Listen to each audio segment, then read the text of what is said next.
Okay, hey everybody, welcome back. This is my show, Voices of Courage Walk the Talk, and I'm Brandy J. And this is my guest today, Dean Rahaman.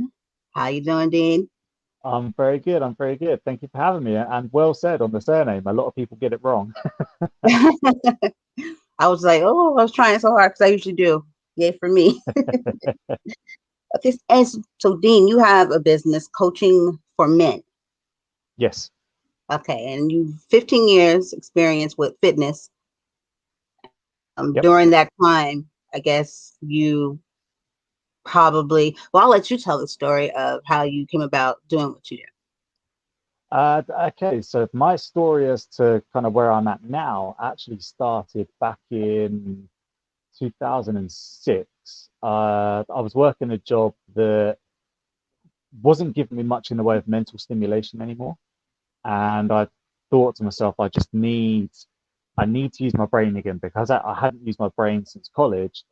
And I thought I need something to turn my gears again. And I thought, right, what can I learn about that I find fascinating, and also what can I make a little bit of money at? And for me, I've always had an interest in sports. I've always had an interest in how the body works. So I thought, become a personal trainer. So I did that. I got certified as a personal trainer. Went to work in the gym and almost got fired from my first job because I didn't get enough clients. So that was interesting. I then went on to do reams and reams and reams of study into uh, how the body actually moves in terms of like joints, muscles, and what inhibits certain movements from happening within the body. I then did a mad binge on nutritional knowledge and nutritional consulting. I then did a lot to do with like sales training because I was terrible and I was petrified of sales because I didn't get into the health business to become a salesperson. That's not why I did it. But unless you can become a salesperson, you don't get clients. It's as simple as that. So I then went on a big binge into how to actually sell.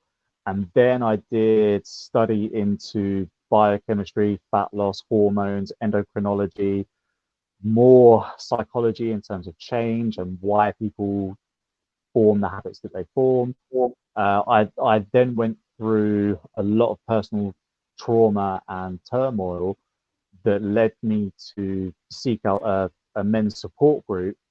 And when I found a support group, the guy who was running it, I saw through his BS straight away.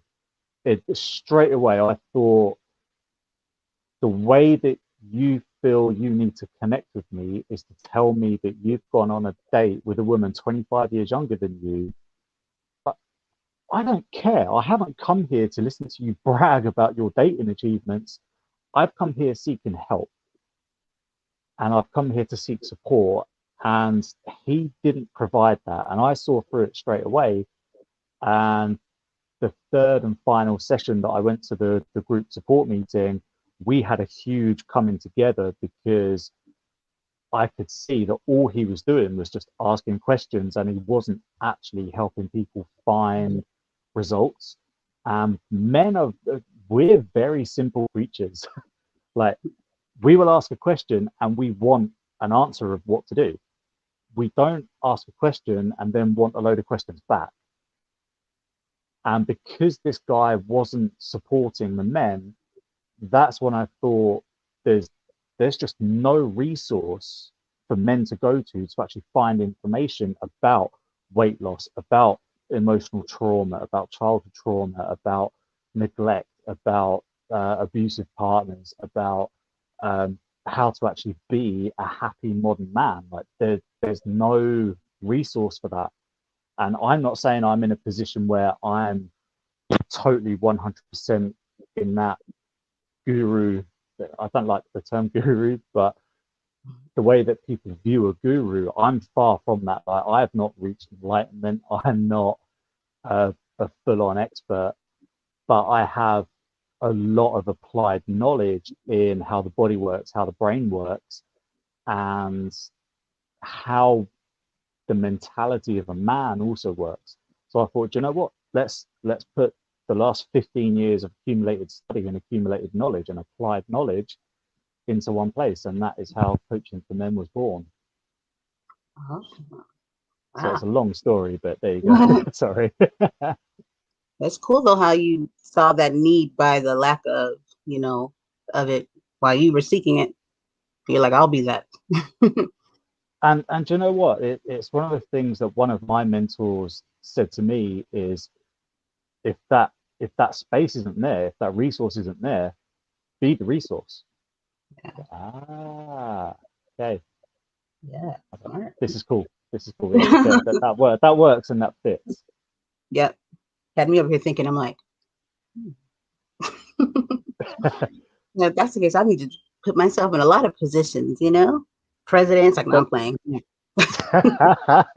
I'm not being funny, but I don't think there's enough money in the world to have that job. Not at all. You can't do right from wrong. Like, doesn't matter what you do, you're always going to do wrong in somebody's book. Yeah. Special kind of medication for that job. Oh yeah. Oh yeah. Oh man.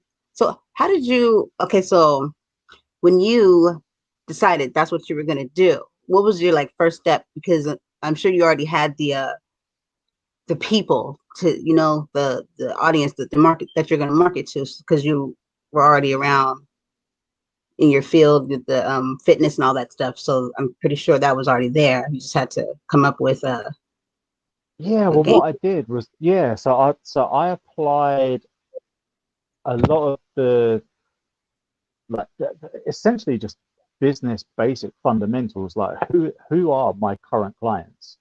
And when I actually analyzed my current client base, they were all guys, and I was like, okay, there's like green light number one, like what are my clients trying to achieve? And they were all trying to achieve the same thing, which is increased confidence through better body shape. And then we looked at, right, okay, what kind of professions do my clients work in? And I was like, okay, they're all of a similar mindset and they're all of a similar kind of career level, which is either a project manager, a senior executive, or a business owner. And all three, like those three demographics of people covered my entire client base. Mhm. So I thought, right, okay, that's where we go, that's where we target. So when I started writing blogs for the Coaching for Men page, it was like floodgates opened, and it was so nice to actually write for people who I wanted to write for, rather than trying to create stuff for everybody, to actually find a real genuine micro niche of I am going to target 30 plus or 27, 28-year olds plus who have their own business, or they are in a senior management position, or they are of that project manager, super logical, super analytical mindset. These are the people that I'm writing for, and these are the people that I'm targeting. So I applied just basic business fundamentals into my business, which was really taking off. And then there was a small thing called COVID came along and kind of put the kind of put the brakes on. So because it was in its infancy, I didn't have enough of an online following yet to translate that into an online business. But what I've done is I've created a pool of people who have just kind of come together and actually, so I've got a closed Facebook group. And within that closed Facebook group, we exchange ideas, we exchange concerns. I've created a zero judgment zone where it doesn't matter what concern, problem, question you have that goes out to the group. Under no circumstances are you to judge that man. Like, you do not do it. If I see that you're judging somebody, you're kicked out the group. Like, it does not happen. So it's a very, very safe space. And it's Cool. amazing the men that have actually opened up in there. And it's surprising how frequently the same kind of things keep coming up. Really surprising. Wow.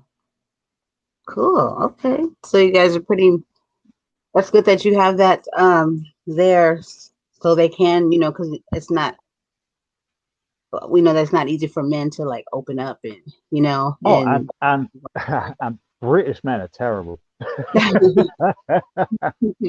British, do you know what, until you get a few beers into British men, they're terrible.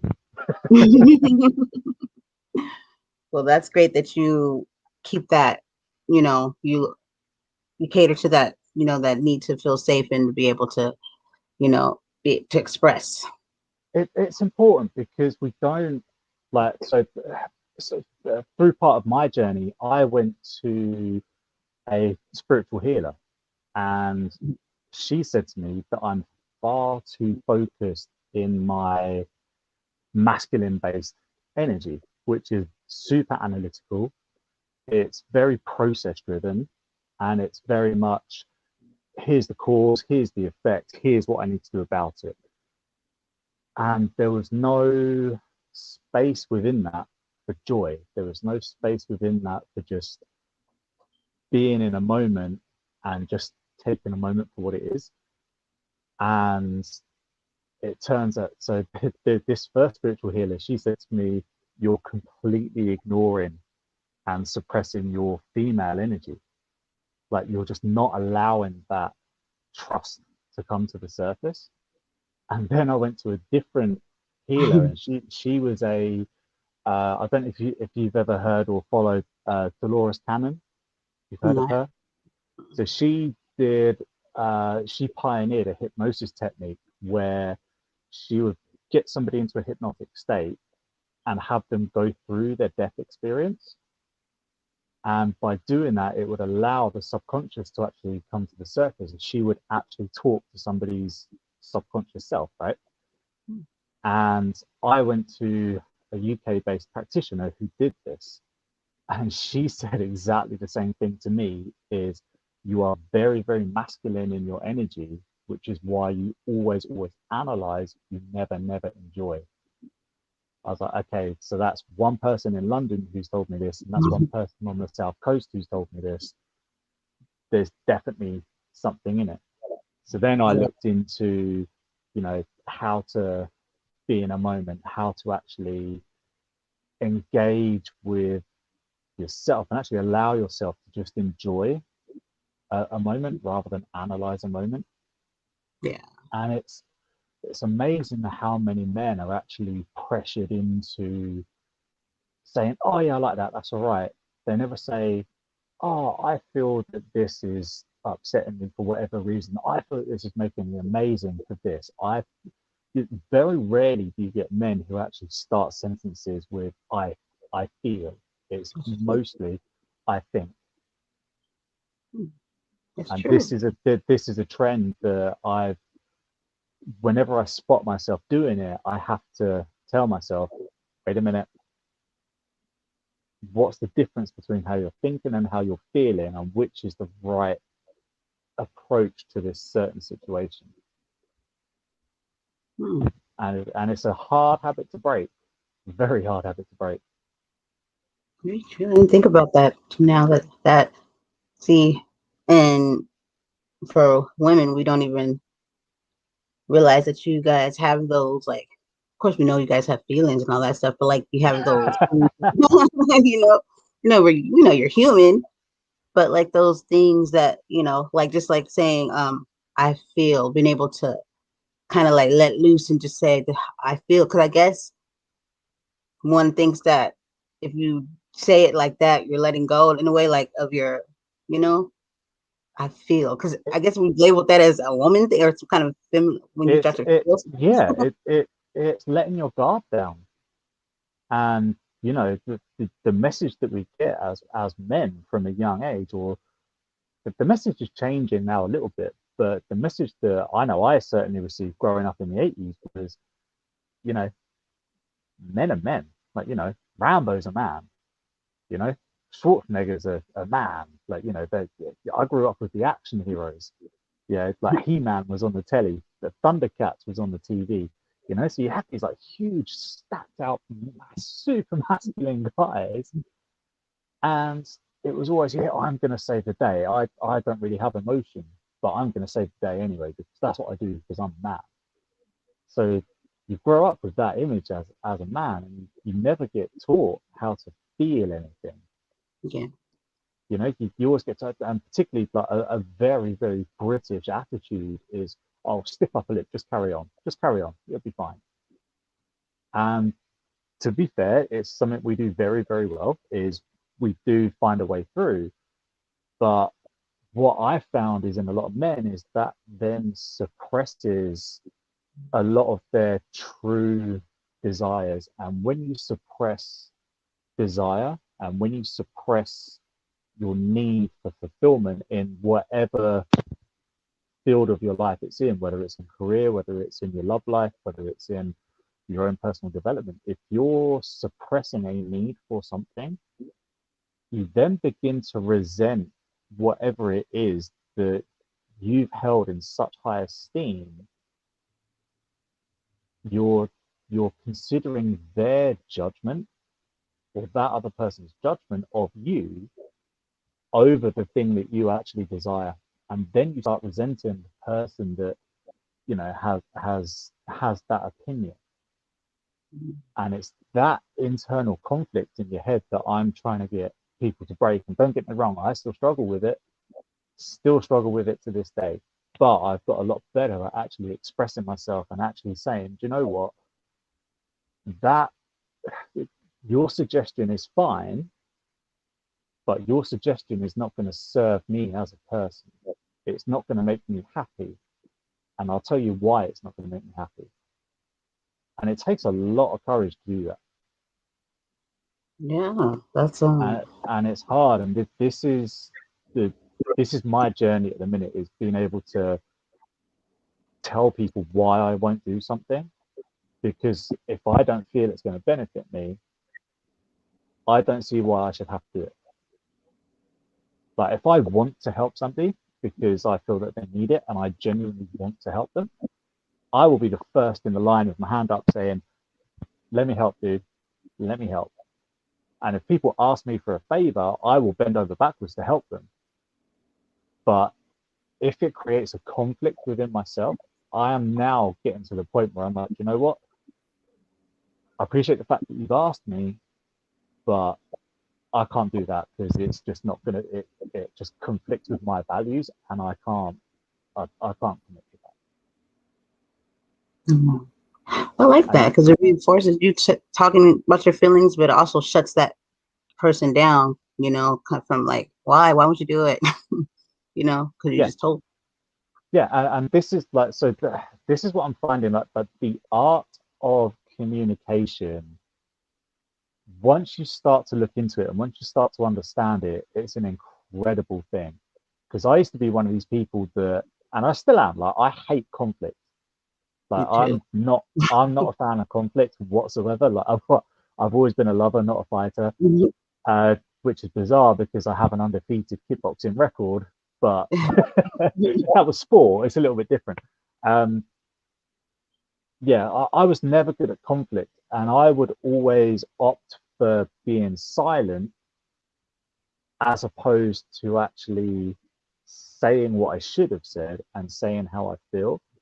And what I've come to learn now is that when you say nothing, you actually don't help anybody because you're not communicating any type of, if I give you this, you can give me that, and then we can both move forward.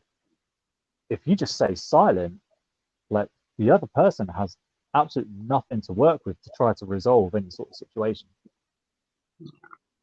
And it's difficult because it's easy for tempers to escalate, really easy for tempers to escalate, and then it becomes a shouting match, and then it becomes very emotionally charged. Yeah. But you're not emotionally charged from a place of love. You're emotionally charged from a place of, I'm going to drill my point into you because I believe my point is right. So I'm just going to shout over you until you bow down. So if you've got two people who are like this, and they're just getting louder and louder and louder and conflicting, yeah, that whole energy range, it just it doesn't mean anyone can move forward. And it often starts by somebody staying quiet and staying silent and not expressing how they feel. Whereas if they expressed how they feel from the beginning, Mhm. it's a different story, Yeah, totally different story. that's true. And so many people like steer away from like communication. It's like the thing not to do. Oh, great, she wants to talk or he wants to talk. But then either way it goes, you're just gonna end up talking, but not really gonna yelling. So if you would have just talked first place, then you know. Yeah, that like conflict resolution doesn't have to be a thing. If you just start talking from the beginning, and it's the same in business as well. Like if you set expectations and communication standards early in business, there should never be anybody trying to screw over anybody when it comes to business. Like, partnerships should work in harmony. If everybody communicates from the beginning, it makes it so. I've just started a partnership with a new company now, and we've all sat down and we've all communicated how we feel about stuff, and we've all communicated what we expect each other to do in order to move the collective vision forwards. And we've said, like, from the beginning, nobody is to shout at anybody. If anybody raises a voice, like, you can just take a time out. And the way that we've set it up is that if you don't feel somebody's pulling their weight, you can express that in a way that says, look, here's what I've seen you do, but here's what you said you would do.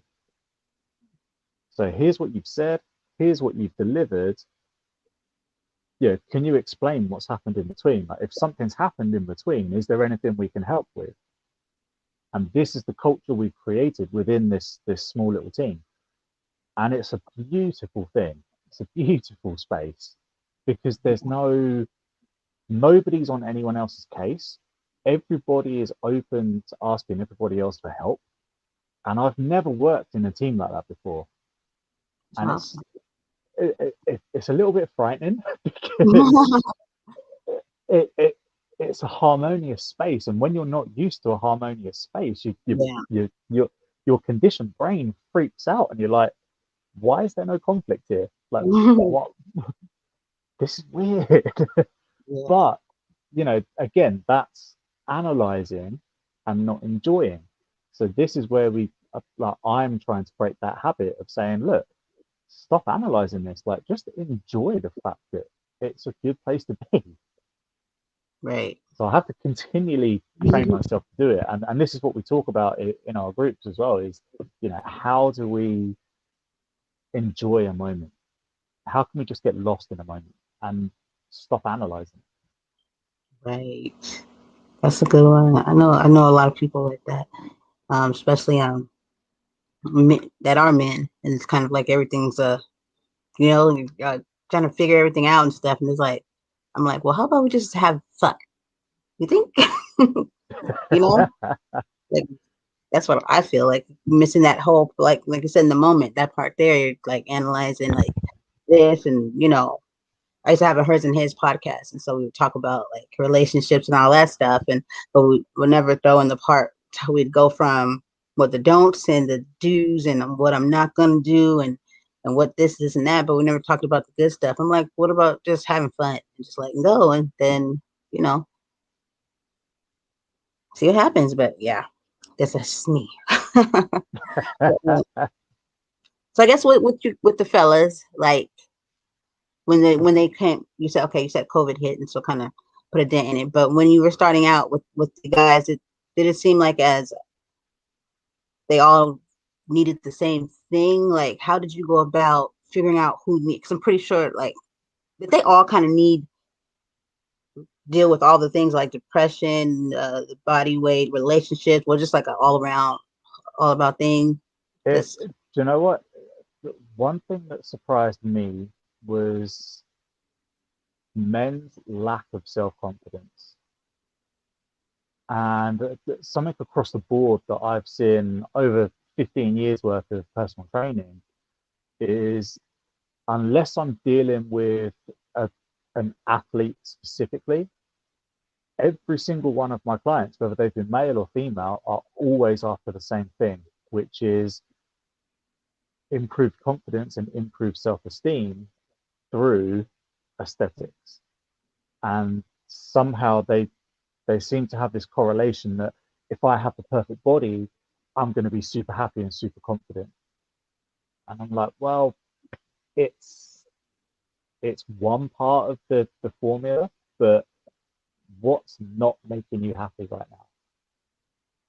And like my consultation process is 2 hours long, and I've had people walk out of my consultation. I've had people slam their fists in anger.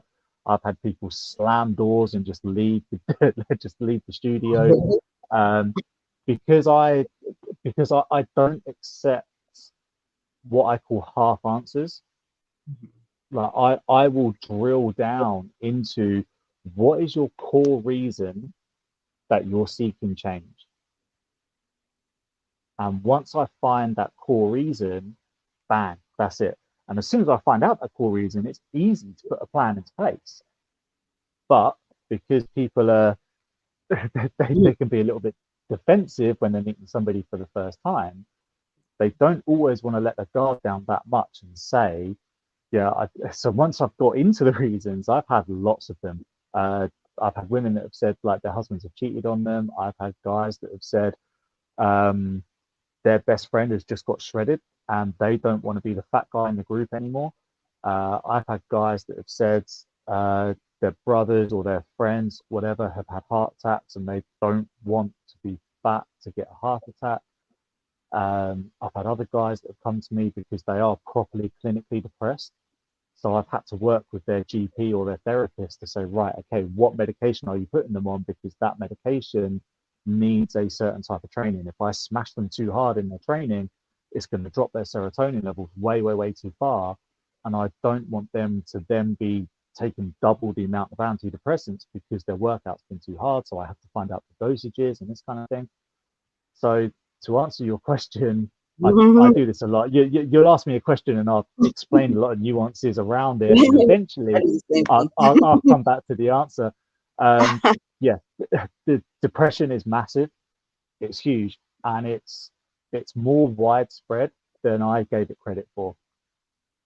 And I thought give it credit for is the wrong phrase. It's more widespread than I had initially thought. Mm-hmm. Yeah. And one thing I'm noticing is that more and more men are also recognizing the signs and symptoms of depression. Mm-hmm. But here is where my issue lies, is every single sign and symptom of depression is identical to the signs and symptoms of low testosterone. Mm-hmm. Right? So if you're presenting a low mood, a low libido, low energy, you just can't. Someone might give you one of the best offers in the world. You're going to go and see your favorite sports team in the hospitality in the hospitality unit. You're going to go and meet all the players after the game. You don't have to pay for food or drink. You're going to get a signed jersey after the game. Someone who's depressed will be like, oh no, because then I need to get up and then I need to go out and then I have to go where, and they'll find every excuse in the book not to go. Someone who has low testosterone will tell you exactly the same story. And you're getting a lot of men at the minute who are getting diagnosed with depression when they should be getting tested for their testosterone levels. And this is a big issue right now, huge issue, because you have misdiagnosed depression. So then you're getting guys that are being put onto antidepressants, and that's messing around with the chemicals in their brain. It's messing around with the chemicals in their gut. And when you start messing around with those levels, things start changing in the body and it just messes guys up. Yeah. And then they wonder, like, what the fuck's going on? Like, I'm taking these antidepressants and I still feel like shit. Like, what's happened to me? And they go back to the doc, and the doc gives them a stronger prescription Which they with do. stronger painkillers and makes the problem 10 times worse. And it's like, oh my God. Yeah. Like, why are you not testing these men for low testosterone? And it's a legit thing right now that testosterone replacement therapy has to become less stigmatized. No one bats an eyelid when a woman goes through the menopause. She says, "Oh, I'm going to go on hormone replacement therapy. I'm going to start taking estrogen because my symptoms are just horrendous." Everyone's like, "Oh, good for you. Well done. Brilliant." If a guy says, "Oh, I'm gaining weight, I'm losing strength, I just can't be asked. Like, I'd rather cuddle than have sex, and I'm going to go on testosterone replacement therapy." Oh no, don't do that. Oh no, because that's what bodybuilders do. Oh no, don't do that because you'll get roid rage. Oh, it's so demonized. It's unbelievable, and Yeah. it, it it shouldn't be. And this is something else we talk about in our groups as well. Is what are all the signs and symptoms of low testosterone compared to depression, and Mhm. how do you find out? And it's a minefield out there, absolute minefield. No, it's crazy you say this, right? Because I, for years, just up until not that long ago, had been depressed, diagnosed with depression and anxiety. But I Mhm. originally, had anxiety. But when I went to the doctor, they told me that I was depressed too because they go hand in hand. So I was like, okay, say so, but okay, So I went on that journey, thinking I was depressed, and so it really started to take hold of me because I would go into these things, and then I thought it was a thing because people were like, "Oh, you're depressed." I was like, "Yeah." So just excuse me if I seem a little distant. What happened? I'm thinking like nothing. I was like, "No, I just go through this sometime. Just it's a thing. I'll get over it. I'll get through it." And it was just kind of weird. People's responses like, "It's okay. We all have our demons." And in my head, I'm thinking like, "I don't have a demon. I'm just depressed. It's a thing I have. I don't know why." You know. So that just was my, what happened, and they had put me on medications, and like the one I did have, I would, I would take it accordingly. I would take it at night because it helped me go to sleep because I would like wake up middle of the night and just think, or like stay awake and just things ran through my head. And then I went back and that was like a controlled substance. So that I wanted something that wasn't. So they gave me something that wasn't controlled, and then that was fine. It was actually nice. But then I got a raise, I think it was at work or something. And so I couldn't afford it anymore. I didn't have health care anymore. So I was like, ooh. So it's been a few years since I had taken anything for the anxiety, depression. And I was thinking, like, oh my gosh, it's not gonna be good. Then I started thinking, I was like, well, I've been good for this long. I guess y'all dry run it. So I'm thinking I got depression, anxiety, and I'm just out here dry running, kind of like an alcoholic that's like not going to meetings, but they're just not drinking. I mean, they're just winging it. Like I don't know how long I'm gonna last. But when I met someone just last week, um, we, I met him through the same pod booker, and we had a meeting before the interview, and all I did was tell him really quickly. I was like, yeah, I had depression, anxiety, and then he kind of, we went back. And then we started talking about that depression, anxiety, and at the end of it, I completely realized that. And I say this because maybe this could be something to think about that can help you figure out testosterone or depression. Because with him, because he lost his brother committed suicide. And I think that's where his journey began. But he Mhm. realized through a lot of research and just, a lot of just discovery that it was all about perception. And he just like broke it down, and he was just like, "Do you ever really hear anybody going around talking about, oh, just so happy today?" And I just, the way we talk about depression, like he's like, everybody gets like sad and have these things, but do you hear anybody ever talk about their happiness? Like, oh, I'm Well, just too happy. why do you think the news only ever reports bad stories? Right. The It news gets to you. never report anything good. Like I Mhm. pay zero attention to the media. I pay zero attention to the news Yeah, I don't because watch that. it's it's depressing. Yeah, and they It's like, do that to oh, like the feed your fear and your anxiety and get you all, yeah, and purposeful. it's like this whole like like I refuse to call social distancing anymore because there's nothing social about it. Mhm. Like we are by nature, we are community based Yeah, beings. Like we need interaction. We need other people. And yeah, don't get me wrong, like technology has been incredible to keep people connected in, I mean, in the UK, like the first lockdown we had in the UK was a proper lockdown. Like very few people actually went out, and uh-huh. instances of suicide went up, instances of domestic abuse went up, instances of people going to the doctor with depression went up. And it just, for me, as a healthcare professional, it highlighted just how much we, we can't rely on doctors and pharmaceuticals to give us health. And Yeah, I've said this for about 7 or 8 years now. The job of a GP and most standardized medicine is their job is to make you die later. Their job is not to make you healthy. Their job is to stop you dying sooner. there's no money in that So for them. yeah, so they're not in the health business. They are in the business of making you die later and give you as many drugs along the way as we can. That's their job. People And don't it really think about it. sucks Yeah, because big pharma need doctors to get their drugs out. yeah. And if you Because want to like, go what if down that, then what would they do, right? If everybody just was getting cured, how are they gonna make the money? How the FDA and the drug, what would they do? So and like, and this is why, like, this is why they started to legalize cannabis, because they realized the health benefits of cannabis are massive.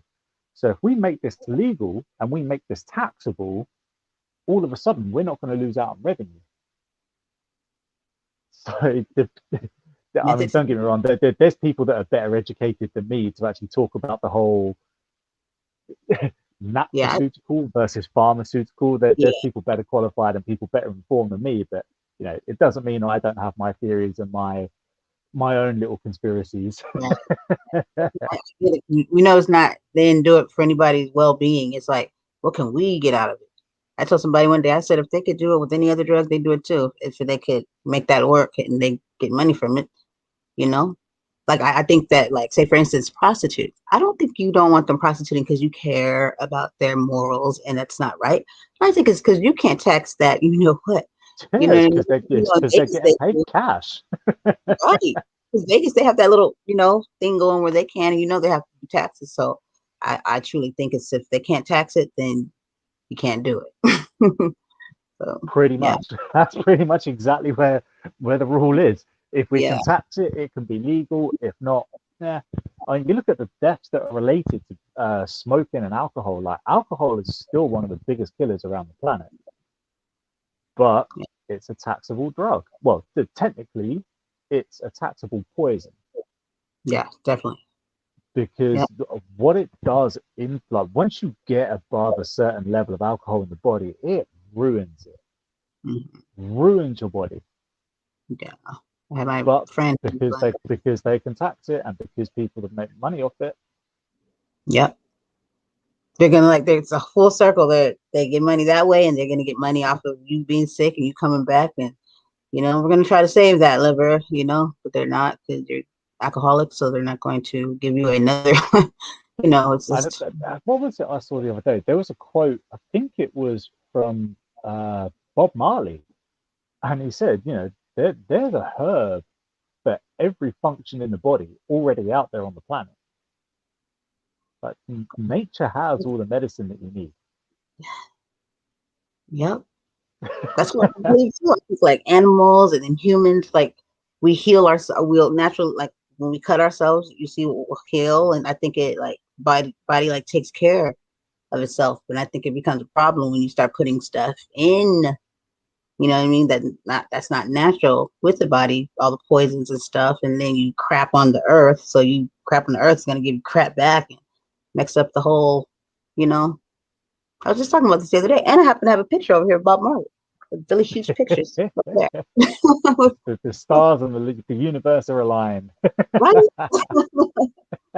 Been happening quite often here. I'm telling you, something going on. It's 2021. Yeah, but Well, yeah, I totally this is believe it, that. and it's funny because a lot of my journey, like I've now really started to embrace spiritualism, and I've started to embrace God, but not religion. Right. And this confuses a lot of people, and I don't feel justified that I need to explain it. Right.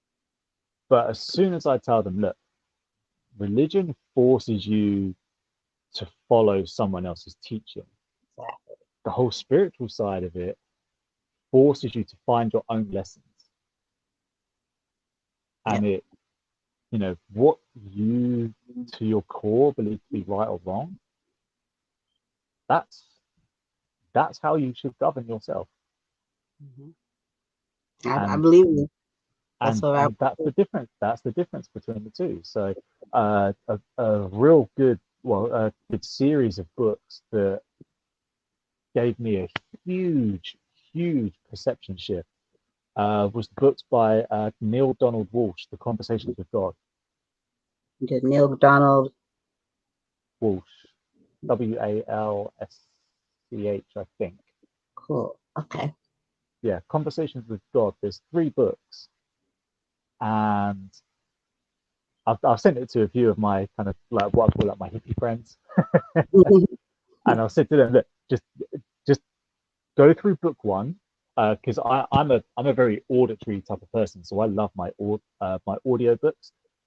And when you listen to the audiobook, it's brilliant because the author is writing the questions and asking the questions of God, and the replies come back from a different voice, and you have a male and a female replying as God. And it's brilliant, absolutely brilliant. Definitely got to And get the audio. yeah, honestly, the audio, like obviously some people do better with an actual book. I don't, considering the amount I know, I've not read that many books when it comes to the actual like human body side of things, because I don't do well with an actual physical book. But if I listen to it, I'm much better. Um, so for some people, they will prefer a Kindle. For some people, they'll prefer the actual physical book, and other Yeah. people will need the audio. So find your medium for whichever way works for you. But honestly, I was hooked, absolutely hooked. Yeah, I'm definitely gonna have to check that out because I'm like a book person. I just like the feel of like I don't know if you ever seen Beauty and the Beast, like when he took her into that room, but Yes, yes, big I all do. books. That's my dream Yeah, library. That with a ladder and have to like, but yeah. I, I wrote a whole blog post about how Disney screwed up a generation because they created the fallacy that women want a nice romantic guy. And then when you get out into the real world, when you grow up, as a man, you're kind of like, well, why are women attracted to the bad guy that's literally just going to fuck them, mess them around, not call them again? And, you're sitting there as a really nice guy who would be genuine, who would be loyal, who would treat them well. Why right. is the woman not attracted to me? Why are they attracted to the arsehole? And Disney has a huge part to play in that. And I didn't realize it until I really started looking into it. I didn't realize how much Disney kind of messed me up as well, personally, because I I was guess under the impression that, women want the great, big, nice, grand, romantic gestures. And then you grow up and you're like, why do women like being choked and restrained? you really think about it, it's like, what's that about? Like a fine line there. I don't know. I'm a woman too, and I can't really because it's the opposite. Let me think before I speak. I don't know because women also like growing up. I had the same question like, why do guys always go for the how can I say this better words? Oh, screw it, the bitch, the whore, the loosely one, versus the, I'm kind the of quiet. morally question. Yeah, I've I'm come up with chill. I've come up with a phrase for that person, by the way. the morally loose or the morally questionable. right? But like that's how it was at the time. And that's what they it was. So like you want the fast one. Like me, I'm kind of like timid. You know what I mean? But I mean, I'm cute. And but they want the and I don't do all that other. That hollering or whatever. I guess to each its own. But yeah, I didn't get that. I was like, seemed like that was one of those girls, those fast ones that just be out there doing whatever versus nice sweet girl. And so we have those thoughts too. Now, which I think the same thing. I think actually, yeah, I think the same way actually. I think, but yeah, I But don't know. you've got to ask yourself, like,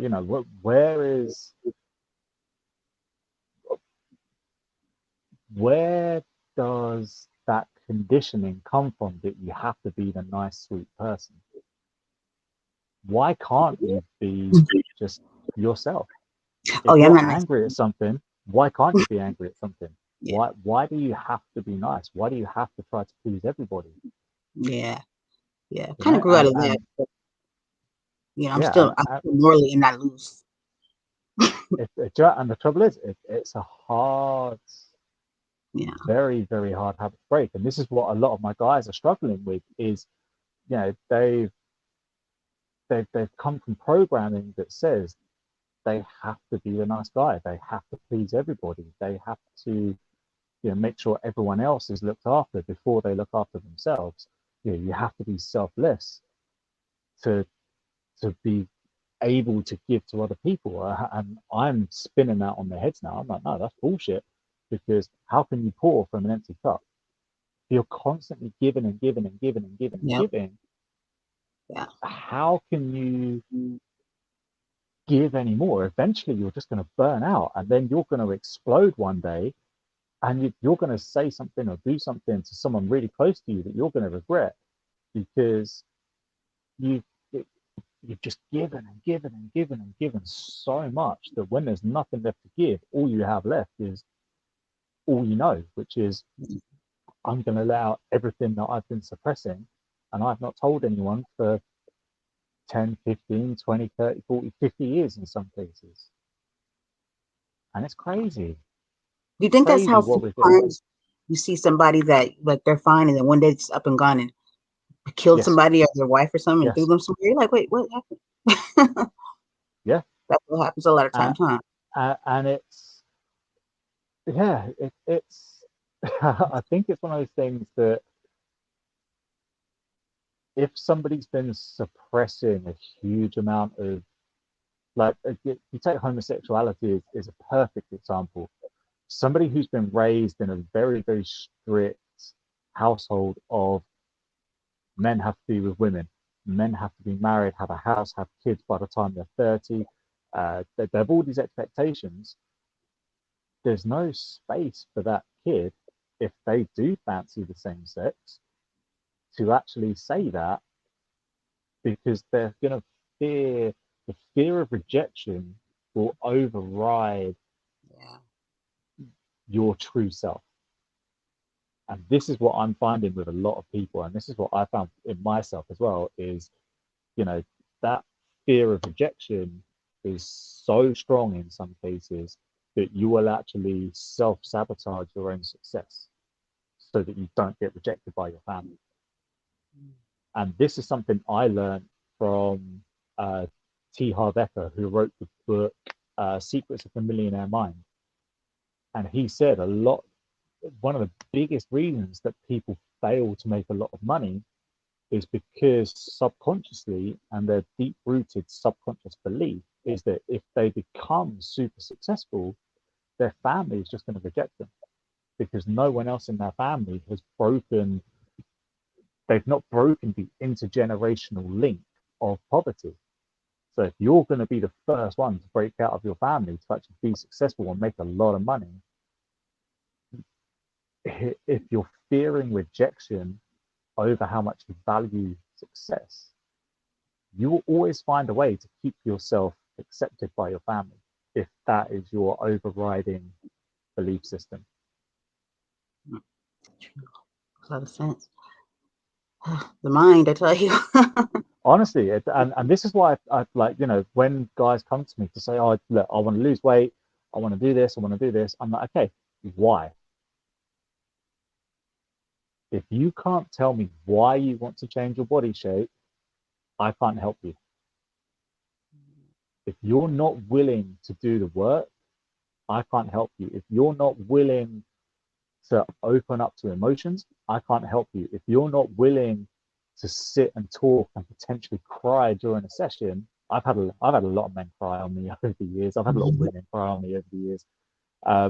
But if you're not willing to do that and you're not willing to trust me to that extent, I won't take you as a client. And I've fired clients before because they have their own mission. They say the right things to get onboarded, and then when they don't do the right things during the course of their program, I'm like, look, you're out. You're taking the spot of somebody who is actually willing to do the work. So beat it. Harsh, but you know, there's Makes a little bit of me that enjoys firing a client. Don't get me wrong. fire. I'd rather they stayed with me and got their results. But if you're gonna come to me for advice and then ignore it, get the fuck Right. out of my space. Like, Yeah. don't undermine me. Like, that's not why I'm here. Like, I'm a professional in my field. Don't take the piss out of me. Right. They came to you. That's why it makes no sense. Like you came here, Yeah, but you don't do the but work. yeah, this is what annoys me about personal trainers who let their clients walk all over them. And I've seen it for years and years and years and years where clients dictate the session to their trainer. And I will listen. I look at whatever facility I go to, because I do a lot of mystery shopping for gyms, and I will go and listen, and I'll just go and listen to the trainers, and I'll listen to clients, and I'll watch trainers, and I'll watch clients. And the amount of trainers who are not confident within themselves to say to their client, no, this is what you need. I know that's what you want, but here's what you need. There's a whole there's a whole culture now of you can't say no to people because if you offend them, they're gonna sue What? you. It's not quite to that extreme, but do you know what I mean? Yeah. There's people now, they're frightened to tell the truth to people Mhm. because people can't handle it and people can't accept that what they need to hear will actually really benefit them. Yeah. So people are getting less and less and less truthful, and they don't do the whole cruel to be kind thing anymore. They just Right. don't tell the truth anymore. They would rather tell people what they want to hear and still be liked rather than tell them what they need to hear and be respected. Right. And that's something I learned from Don Shula, of all people, that it's better to be true to your values and to be respected than what it is to be false and not live to your values and be liked. Because ultimately, your integrity is what people will remember. Yep. And Very true. if you can't, like, I saw a quote the other day and I loved this, and it was, you can't build a reputation on what you're going to do. Hmm. And I thought, you know what? I love that. I Give it to my son. genuinely love that. Yeah. Always on what he's Uh, going to do. yeah, and I can't remember. I'm really annoyed. I can't remember. I saw it on Instagram somewhere, but I can't remember who posted it. I'm actually really annoyed about that. But I thought, you know what? That is outstanding because it's so true. Yeah. And I've done this work, like when I've managed personal trainers before as well. I'm like, don't tell me what you're going to do, show me what you've done. And if you can't show me what you've done, why haven't you done it? And is it because I haven't told you how to do it well enough, or is it because you just didn't do it? And it's a tough question to have to ask people, particularly like, because when people pay me and then I question and I challenge their integrity, when they tell me, "Oh, Dean, I'm not losing weight. I'm following your plan." I'm like, well, over 15 years, the people that have genuinely stuck to the plan have had this scalable set of results. So, is it the plan or is it you? Mm. And it's a tough question to ask. And a lot of trainers are fearful of that question because if you're challenging someone who's paying you, the fear is that they're going to run away and take their money to someone else who will just let them walk all over them. Yeah, see, that's just like reinforcing, like, I don't know, because that always trickles down to like the youth, you know what I mean? And it's kind of just people just lying to one another, not being honest, and that whole fake and, just coddling people and not helping, you know? I don't really like that type of like, why can't you hear the truth? Like when I tell people, I ask them, I'm like, no, I'm asking you the truth because I want to know. Like I do. It's not a trick question. I want to know the truth. I'm not going to ask you.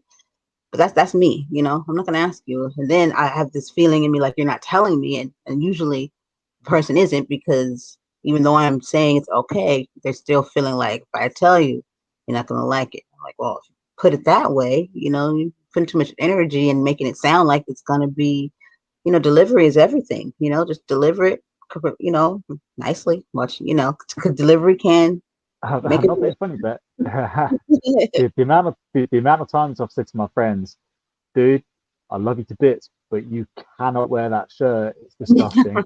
Right? You gotta let them know, right? You care. Yeah, because I Yep, don't want to go out with my friends and I don't want them to look like shit. Like right. if I've dressed nice, I've put a suit on and we're going out. Like I don't want my friends to go out in jeans and ripped jeans and a t-shirt. I'm like, dude, come on, like I've made an effort. See, that's that good. All that stuff right there. That's builds relationships. It's like not like if you hear perfect and good stuff all the time. That's not a real relationship because people don't get along all the time, or you don't say whatever each other wants to hear all the time. And I think that's where how you grow.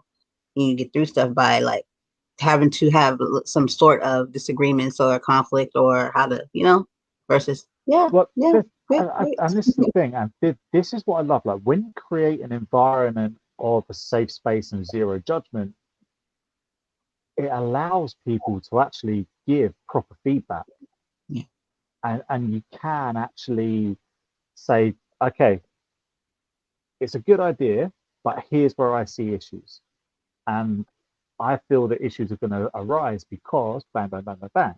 So you can be objective and you can tell the truth. It's like we had our Monday morning catch up today, and I said, okay, here's what I'm having problems with. Because I'm the last one to join the team, they've already got their systems in place and that they kind of have what they have. And I've come in with fresh eyes and I've looked at the uh, design of a certain board. I'm like, well, this doesn't make sense to me.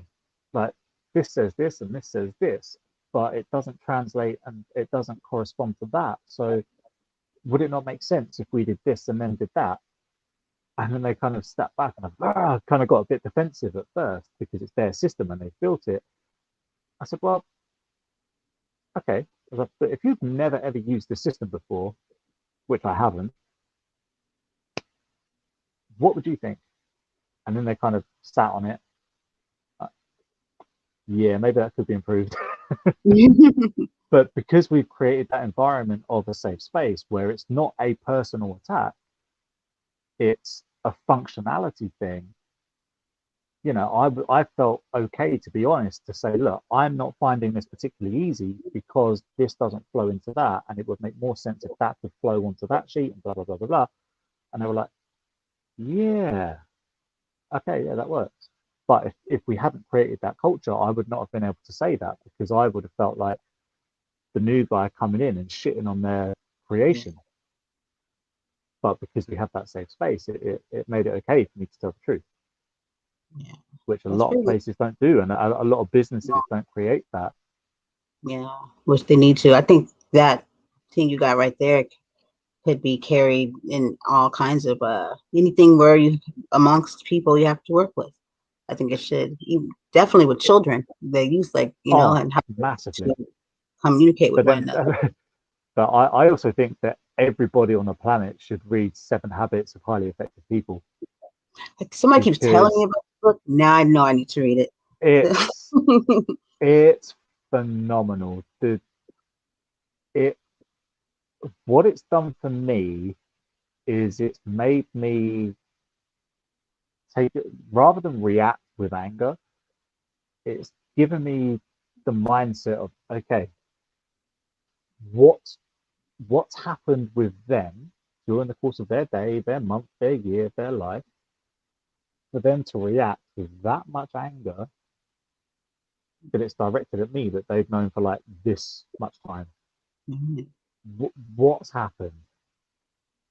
So then, when you actually approach a situation with a desire of seeking to understand rather than just flat out reacting, it changes how you perceive it. And I'll tell you what, it makes you a lot less stressed, Yeah, a lot yeah. less stressed. But I think everybody on the planet should read that book because if everybody would seek to understand Hmm. before reacting, Yeah. you wouldn't have a lot of the conflict you have now. You wouldn't have a lot of the, well, there's nothing more to say on it. That's it. You just wouldn't have it. Yeah, it's true. I think I tried to apply something like that one time to just trying to look at all aspects of like racism, like racist you know, like like racist I don't like using terms like racist like Europeans. I hate when I have to like say black, white. That's so weird. But I wish I could just refer to people as humans, but since it's the world we live in, so I use that to, to really like try to create a thought of like now you realize that someone that has been taught and ingrained, you know, to think that way, if you just really think about it, because all that other person always see is like what you're doing, what you've done, what you're doing, the heinous things, you know what I mean, the anger and just all that energy and where it's coming from, and it never really makes one sit back and think like, wait, that's really, after all this time it's still going on, it makes you at some point you gotta want to really try to process it because you can never fix it or ever do anything even close to it if you don't even try to understand it yourself. You know what I mean? Because you're on the other end of it and you're like, what do I need to understand? We're dying, we're doing this, we're doing that. But you'll never truly really be. That's why everybody has to change. You can't expect change and then not be willing to change yourself to truly be able to receive it and go about it in the right way, I think. And so, Yeah, absolutely. And yeah, that's this hard is for why somebody to. yeah, this is why I love the Chinese yin yang symbol because it demonstrates opposites and you need opposites to work as a whole, right? Mhm. So if you've got somebody who's directing just a huge, hideous amount of anger, if you also direct a huge, hideous amount of anger, Mhm. you're both just growing apart. Like it's never going Yep. to happen. But Nothing if gets you can done. greet that, yeah, if you can greet that anger with love and understanding, Yeah. all of a sudden there's a change in the shift. And I've like because of the gyms have shut down and because my income stream has been disrupted, I've started delivery driving for Amazon, and it's incredible the amount of hate that I face every day because the roads in the UK are like this big, and because you're driving a van which is like this big, you have to block roads off, right? You have no choice, and the amount of hate that comes my way because I have to block a road off or do whatever I have to do to get parcels out, right, it's insane. And it did build up and it did affect me, and I did take on that as much as I did my best to reflect the negative energy. We're still human, and yeah, my kind of moment of enlightenment was one day I decided it was a good idea not to drop kick somebody. That was my spiritual growth. I was like, I did so well not to drop kick that guy straight in the face. Yeah, yeah, you've done well there. You've done really well. But what I found, so there was one guy that was giving me so much shit one day, and I actually asked him. I said, "Look, dude, what's happened for you to have to direct so much anger at me, who's going to be in your way for a maximum of 2 minutes out of 24 hours? Like, seriously, what's happened? Like, I just genuinely don't understand why you're angry at me. And What's that's what happened? I And then he sat in his car and he was like, oh, and it just completely diffused the situation. And I said, look, dude, whatever's happened, I'm really sorry, but I'm literally dropping this parcel into that letterbox and I'm gone. Like, I still don't understand why you're so angry at me. And he was like, oh, don't worry about it. see. But it would have been easy for That's me to react to him and just go, yeah, like, to go back at him with that put same that thing. into it. Yeah. And then I had to remember, like, just seek to understand. But Mhm. why? Why is he doing this? Yeah. Like, it's not a reflection of me personally. What he's directing at me is a reflection of him and what he's gone through. Yeah. I'm just unfortunately in the way. So, just be the mirror, just Yeah. reflect You it didn't back know and you just say, could have been his first encounter like that and made him like think like, you I know? hope so. I hope so.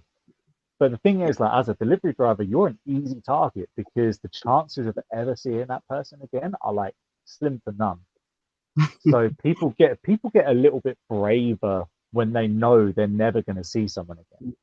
Let's get So a they do psychopath. get, yeah, so they do get a bit more brash and they do get a bit more, aggressive, and they do get a bit more actually expressing how they're actually feeling. It's just a shame it's misdirected at a poor innocent driver who's just trying to do his job. True, true. We're like, we're gonna get you a therapist right away. Okay, just calm down. How do you do it? I was like, Right. I should start doing that, carrying around business cards for therapists. That's a really a cool, actually disable anger or someone that's coming at unless it's physical. Hopefully, never goes there. But I hope a so. cool thing, yeah. But that is, I like that right there. Just to if one could actually just take that and do what you did right there with that guy, or just kind of be like, you gonna be all right, and I, just I use mean, that. don't yeah, I mean, don't get me wrong. Like, my first instinct is, like, go back at the guy. That's my very first instinct. So I have to tell myself, breathe, just chill. It's not you personally, just chill. Right?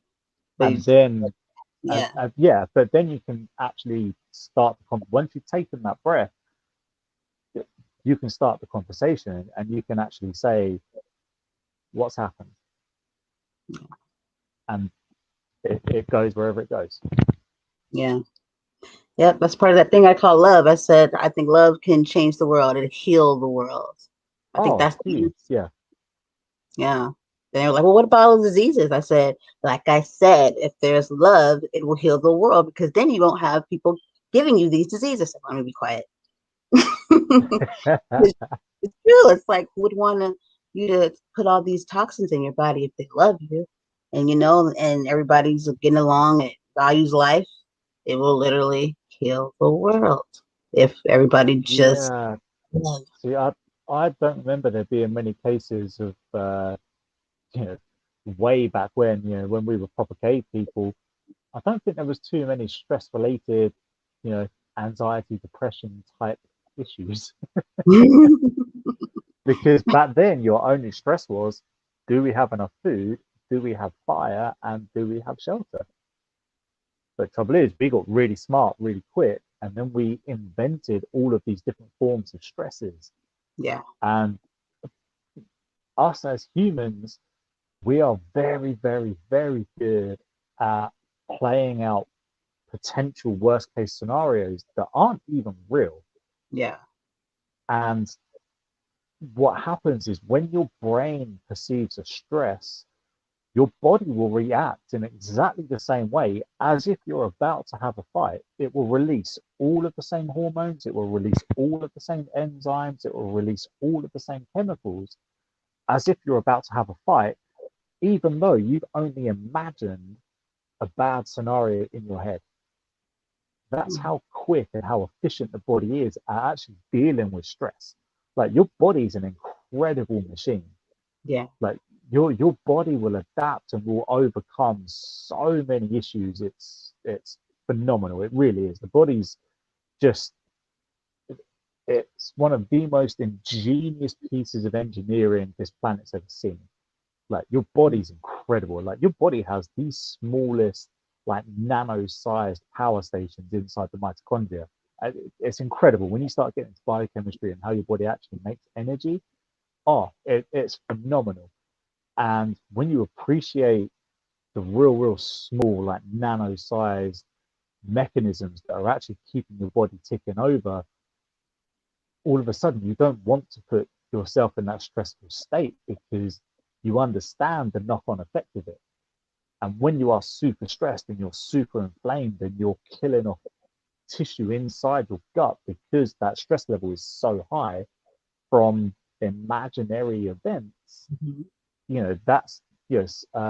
Hippocrates said it 2,000 years ago in Greece that all disease starts in the gut.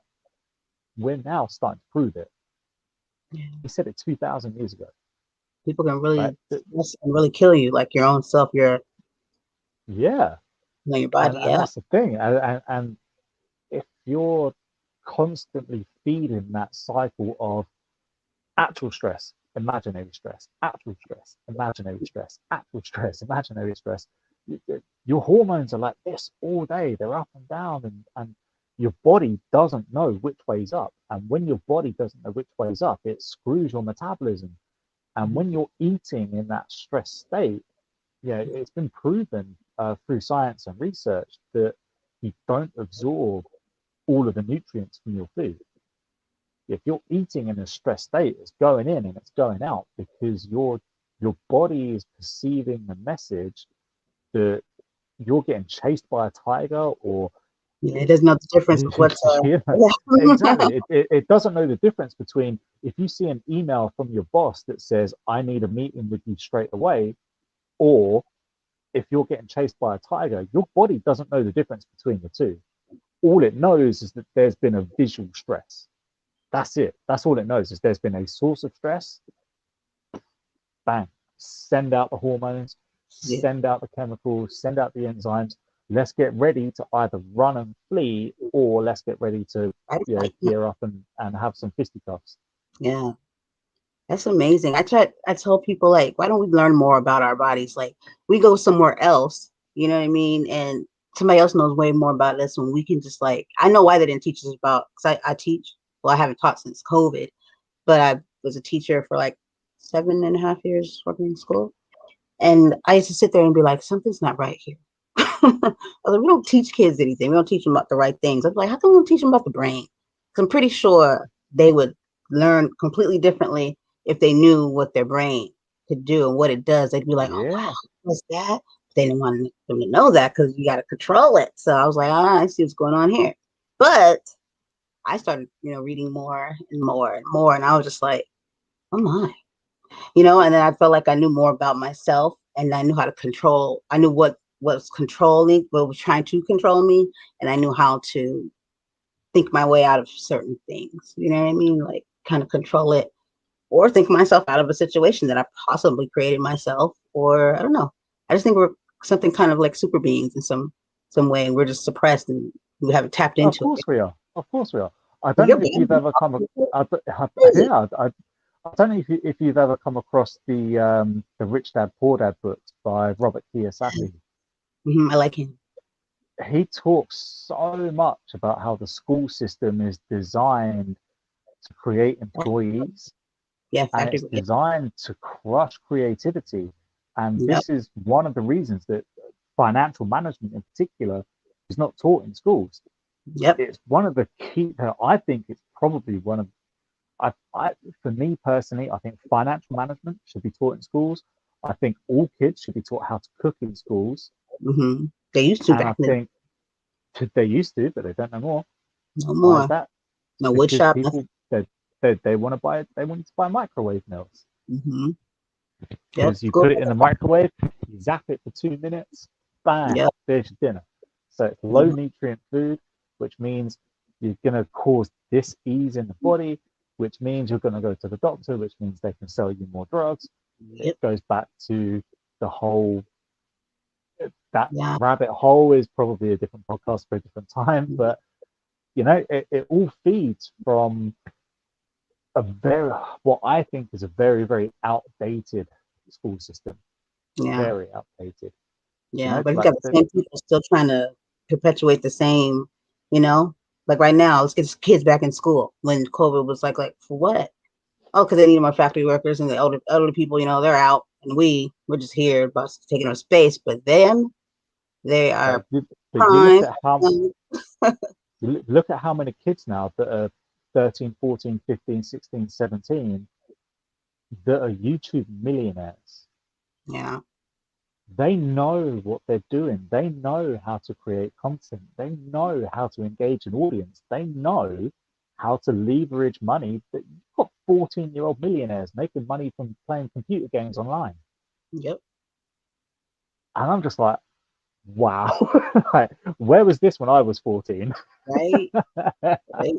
So yeah, they have kind of surpassed here a little bit, but I think that's where the kids that slide through the cracks, or the no kid left behind, are the ones that they label special needs or give them the IEPs and stuff. When it's really just that they think a different way. It's not that they're a slower learner, and I think those probably, and then they don't get taught as much. They kind of, you know what I mean? Leave them. I watched it this how they would leave them on the curb and just kind of ignore. They so teach the smart kids and leave them over there because I guess they'll be the factor. I guess so, I don't know. they they did an experiment where what they did was they brought a whole bunch of teachers into a brand new school. They didn't know the kids, they didn't know the backgrounds, and what they did was they told the teachers the kids' locker numbers. And what they did was they told the teachers that the locker number was actually the kid's IQ. Turned out the teachers treated the kids like they were more intelligent than what they were. All the kids in this class excelled at this subject because they were treated differently, because they were treated like they were already smart and they were treated like they were already successful. Yeah. Teachers don't understand the power and the influence they have on these kids. Yeah. And if Yep. they were to teach every single kid like they were already respected and they were already smart and they were already successful, Yep. that environment of success breeds success. Yeah. And you create that culture of, oh yeah, like I got this I got this A plus, I got this A plus. Oh, I Yep. only got a B plus. And when you start having that competition compared to, oh yeah, like I smoked this many smokes or I drank this many drinks. When you have that different conversation, that's that different mindset. And when you look at people's value and people's self-worth, and this is what I do a lot with my guys, is, you know, and this is a hard question to have to ask people, and it's a difficult one for them to also answer, is do you consider yourself worthy of having the body that you want? And it's a horrible question to have to ask people, but it gives me Makes sense. it gives me an insight into their psyche, and it gives me an insight into their belief system. And when I can see what's happening with their beliefs, that's when I can say to them, okay, here's what we need to do. But I can't do that until I understand their belief system. And it helps. I've got a friend of mine, she says, you're just freaky psychic, but it's the whole like empath thing, Mhm. which I've been told by 3, 4 different people now that I'm clairsentient. I had no idea what that meant. I had to Google it, and I was like, Yeah, I'm a okay, clown too. I was like, okay, that's freaky, but there we go. Um, so your viewers and your listeners, if they want to find out what clairsentient is, they can Google it. I'm not going to explain it. Yeah, I'm gonna Google it too. Yeah. um, Yeah. but Like, it basically means that I am very, very good at picking up people's emotions, their emotional state. I'm very good at picking up whether they're happy, they're sad, whether they actually genuinely want to change. I'm very good at reading body language, and I will understand what that person needs to actually feel better. See? And it's a People gift are and a comfortable with you, curse. huh? People are very comfortable with you, probably too.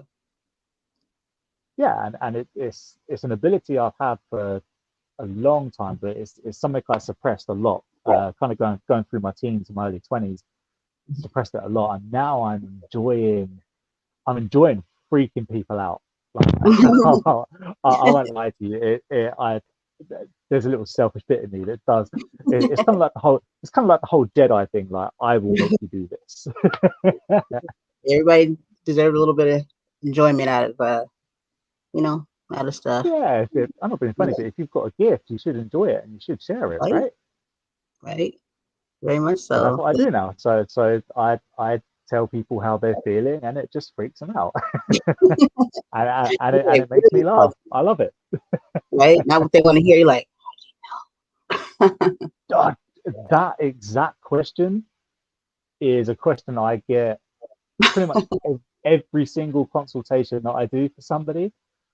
They will always like, how, how do you know? Like, have you hired somebody to like stalk me to find this out? And I was like, no, like you've shown me this, this, and this. You've told me this, this, and this.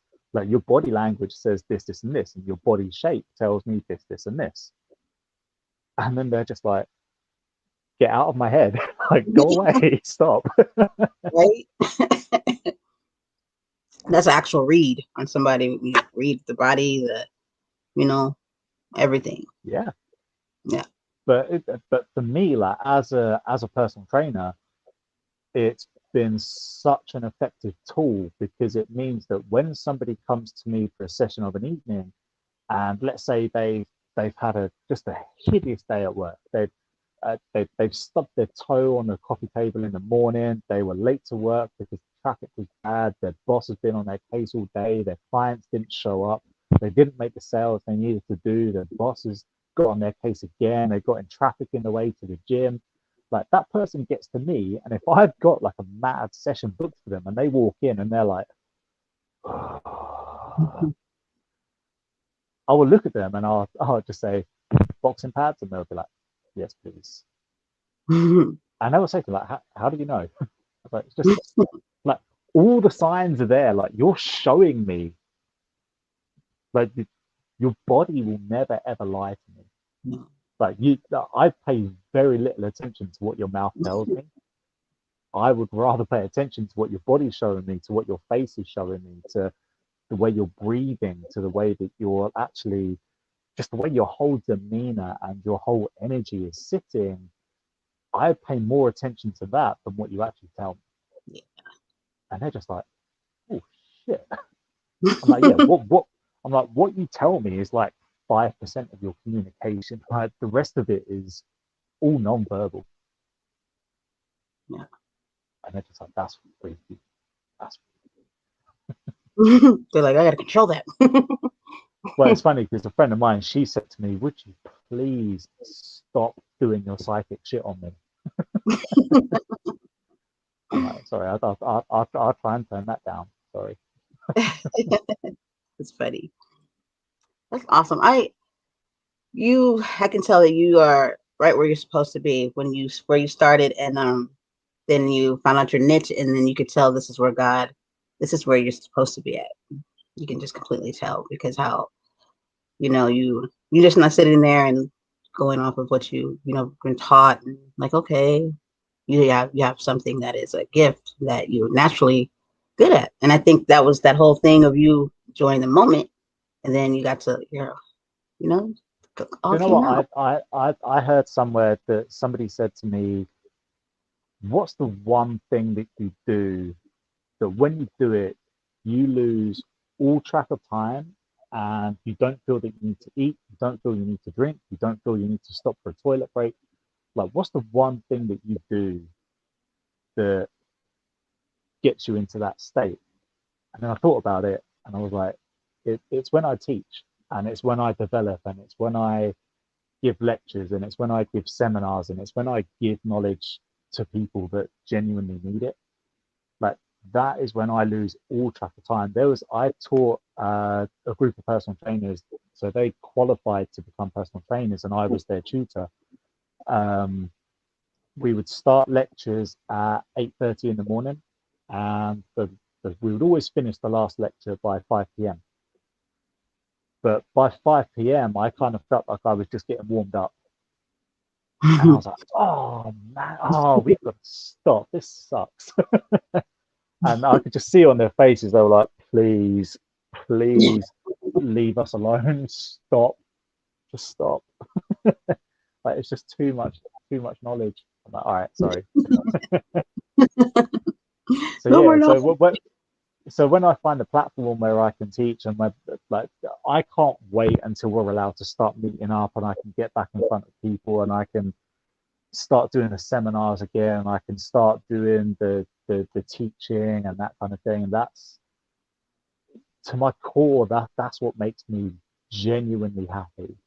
Is is finding that. So when I find podcasts like yours where you give people like me a platform to reach more people and potentially help more people, I will always jump at the chance to give knowledge about a certain subject, or maybe a little bit of knowledge about a lot of subjects and things like that. So thank you so much for having me on and allowing me to talk. Yeah.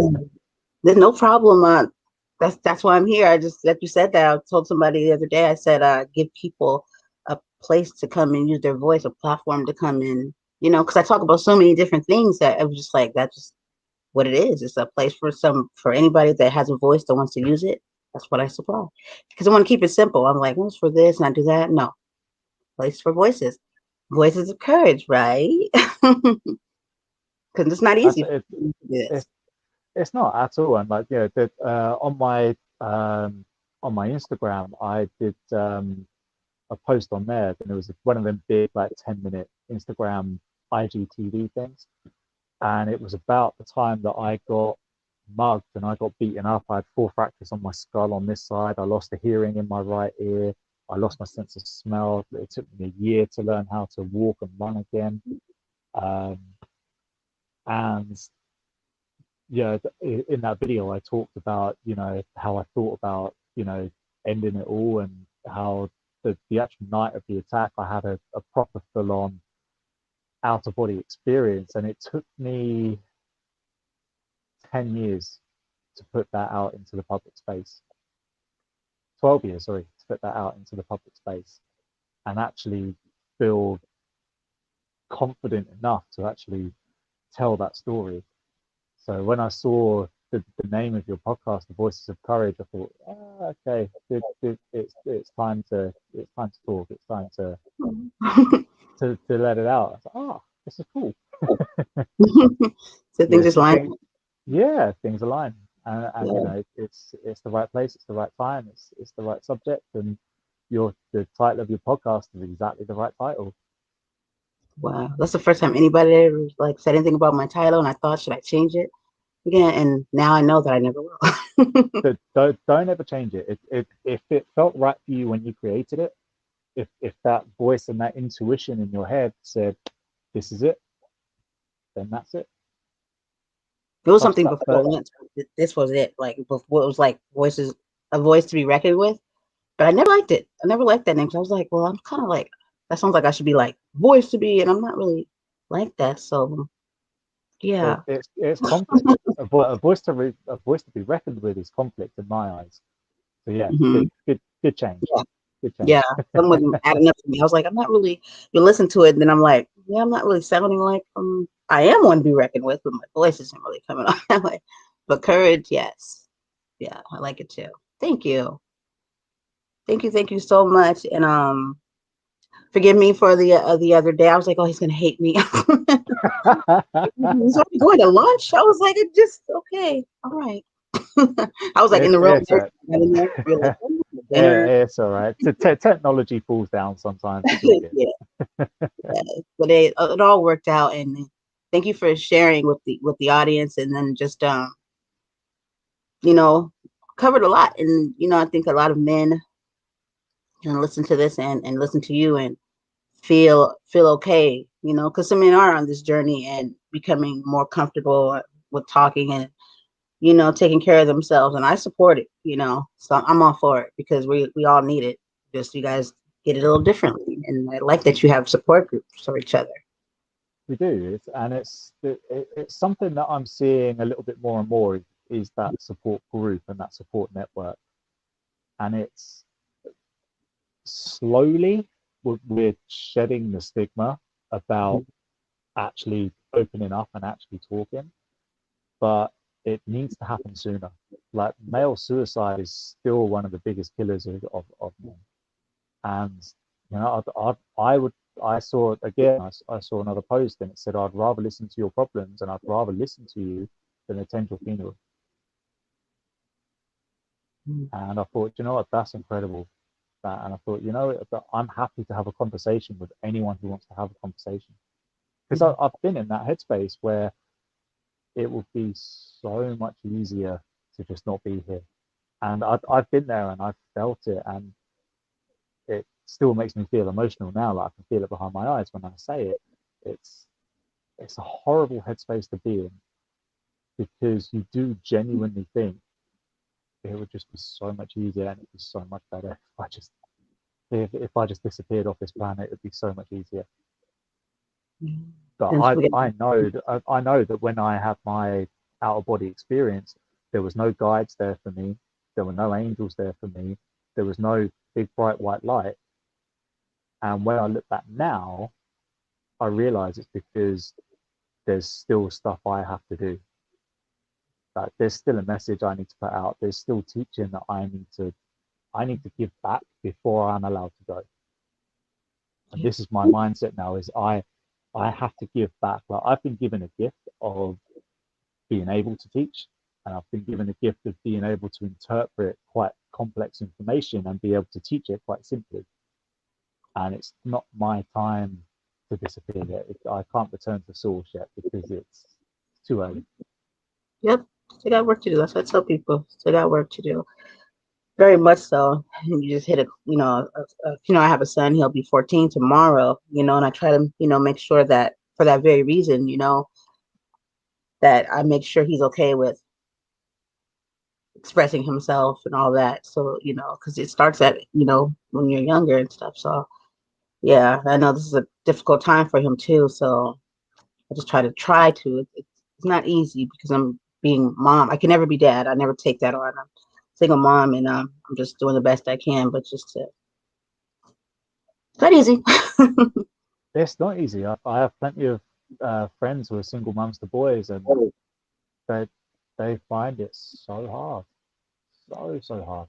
So Yeah. you're keeping a roof over his head, you're putting food on the table, so you're doing a cracking job. You're doing a brilliant job. Don't ever sell yourself short. Thank you. Thank you so much. I appreciate you so much. I feel very blessed to, have, came across our paths crossed. They So I'm say that leaving there are no they say there are no accidents. you. Very true. Very true. You left me a lot to think about. Really in a really good space. Like my levels are I'm just floating right now. I have a lot of creativity to do when I get off of here. So yes. Awesome. Yes, and you're welcome back here anytime for anything you want to share. This is your platform because it's not for me. This is for the people. So as long as you're respectful and respectful, kind and loving, you don't have to be like loving, but respectful. you know, this is a place for all. Yeah. Awesome. Yes. I would definitely be back. Yes. Yes. And I So, would love to talk. yeah, and if your listeners have any questions about anything specifically health related or weight loss related, or how to gain muscle or lose fat or balance hormones and anything health and body related, if you want to do like a real health specific thing, we can do a health specific thing. If we Yeah. want to talk about, you know, plant medicine and spirituality and the kind of the real hippie kind of woo woo stuff, then we talk about that too. Yeah, cool. Yeah, I would let some people ask questions, little Q&A and stuff, interactive. Yeah, absolutely.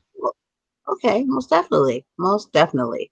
Do you have like can you let them know like if you have any social media or anything where they could follow you and check you out?